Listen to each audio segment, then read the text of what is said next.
সামনেই ঈদ আসছে। ঈদ মানেই বিভিন্ন ধরনের আয়োজন।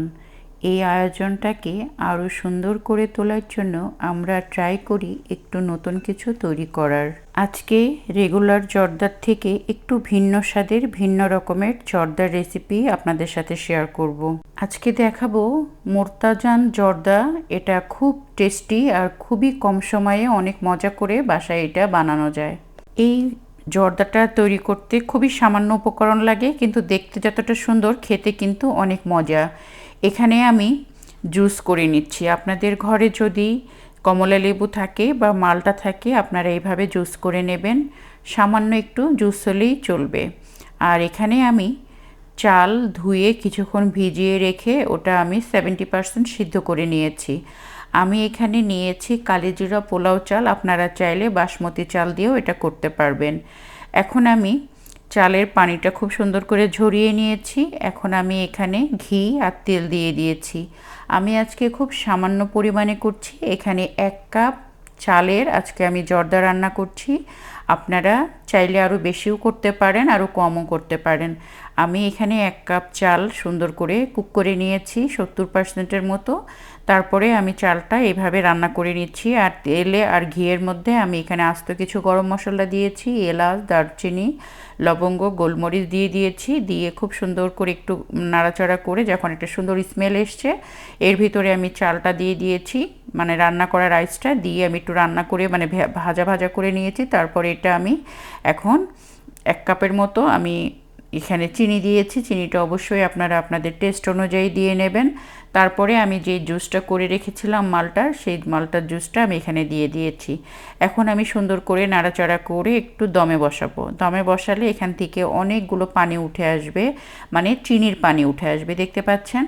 এটাকে আমি আবার বেশ কিছুক্ষণ হালকা একটু আছে মানে মিডিয়াম আছে আমি এটাকে আবার বসিয়ে রাখবো। তাহলে আমার রাইসটা একদম ঝরঝরা হয়ে যাবে। আর রাইসটা যখন একদম ঝরঝরা হয়ে আসবে তখন এর ভিতরে আপনারা 1/2 কাপ পাউডার মিল্ক দিয়ে দেবেন।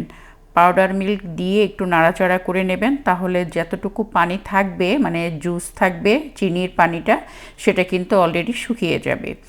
এই যে, আর আমি কিছু ড্রাই ফ্রুট এখানে রেখেছি, এই ফ্রুটসগুলো আমি এখানে দিয়ে দিলাম। কিশমিশ, পেস্তা বাদাম। আরও অনেকে আছেন যারা অনেক মজার মজার ড্রাই ফ্রুট এখানে অ্যাড করতে চান, তারা আপনারা করতে পারবেন। আর যারা বাংলাদেশে থাকেন তারা তো মোরব্বা পান, আমি এখানে মোরব্বা পাইনি, যার কারণে মোরব্বাটা দিতে পারিনি। মোরব্বাটা দিলে কিন্তু অনেক মজা লাগে আরও বেশি। তো যাই হোক, আমি যেভাবে বাসায় করেছি ঠিক সেভাবে আপনাদের সাথে শেয়ার করছি। এখন মোর্তাজান জর্দা তৈরি করতে মানে কয়েক রকমের কালার হলে দেখতে খুব ভালো লাগে। আজকে আমি 4টা কালারের মানে রাইসটাকে 4টা কালার করে নেব। তো আমি এখানে 2 রকমের কালার দিয়েছি, আরেক রকমের কালার আমি দেবো এখানে রেড কালার। আমি জর্দার কালারটা ব্যবহার করেছি, রেড ফুড কালার ব্যবহার করেছি, গ্রিন ব্যবহার করেছি। আর এখান থেকে বেশ কিছু সাদা রাইস আমি উঠিয়ে নেব। তাহলে আমার মোটমাট 4টা কালারের রাইস হবে। এই যে এখানে 3টা কালার মিশিয়েছি আর কিছুটা আমি হোয়াইট কালারের রাইস উঠিয়ে রেখেছি। এখন আস্তে আস্তে সবগুলো আমি এভাবে মিশিয়ে নিচ্ছি। আপনারা কিন্তু আমি যেভাবে মিশাচ্ছি এভাবে মিশাবেন, তাহলে কালারগুলো বোঝা যাবে। এই যে দেখেন 3টা কালার এখানে, আর হোয়াইট কালারটা তো আমি দেখালাম উঠিয়ে রেখেছি।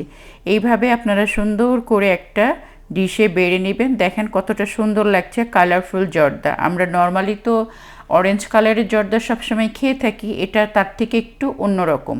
আর এটা দেখতেও যতটা সুন্দর, খেতেও কিন্তু খুবই মজা।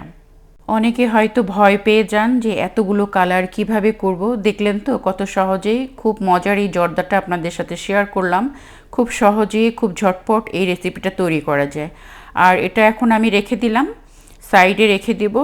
আর এটা সাজানোর জন্য আমাকে অবশ্যই ছোট ছোট মিষ্টি তৈরি করে নিতে হবে। আমরা বিয়ে বাড়িতে যেরকম জর্দার উপরে আমরা দেখি ছোট ছোট মিষ্টিগুলো দিয়ে রাখে, ঠিক সেই রকম মিষ্টি আমি এখানে তৈরি করে নিয়েছি। এখানে আমি 1 কাপ গুঁড়া দুধ দিয়ে মিষ্টিগুলো তৈরি করেছি, প্রায় 25টা মতো মিষ্টি হয়েছে। তো এখন আমি মিষ্টিগুলো পানির ভিতরে দিলাম, মানে শিরার পানির মধ্যে দিলাম, ফুটিয়ে নিচ্ছি। মিষ্টিগুলো যখন একদম রসগুলো ভিতরে ঢুকবে তখন আমি মানে শিরার থেকে উঠিয়ে নিয়ে আমি জর্দাতে দিয়ে সুন্দর করে ডেকোরেশন করে নেব। আপনারা চাইলে এর উপরে কিন্তু অনেক সুন্দর সুন্দর মানে ফ্রুটসগুলো দিয়েও সাজাতে পারেন, ড্রাই ফ্রুটস দিয়ে। আমি শুধুমাত্র মিষ্টি দিয়ে আপনাদেরকে দেখানোর চেষ্টা করলাম। আশা করছি আমার আজকের রেসিপিটা আপনাদের কাছে ভালো লেগেছে।